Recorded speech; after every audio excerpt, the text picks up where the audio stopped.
solar-powered irrigation sa Mapandan, Pangasinan inihahanda na para sa dry season. Idol Matthew Pacheco, IFM Dagupan sa report.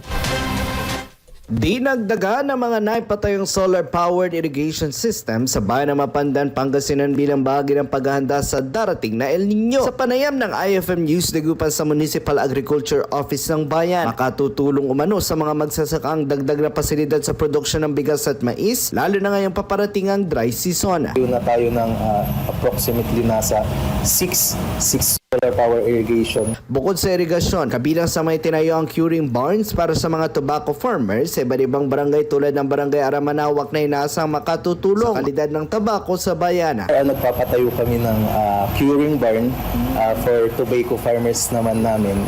Tuloy-tuloy naman yung programa natin para tulungan ang mga tobacco farmers natin. Tumataas naman na yung excise tax natin and yun yung ini-aim namin. Kaugnay nito, nagbigay din ng opisina ng pinansyal na tulong at traktora bilang suporta sa produksyon ng tabako. Ayon pa sa MAO, bahagi ang mga proyekto ng pagpapalakas ng agrikultura at matugunan ng mga hamon sa produksyon sa bayan ng Mapandan. Kasama mula rito sa IFM Dagupan, ako po si Idol Matthew Pacheco. Tatak RMN Network News.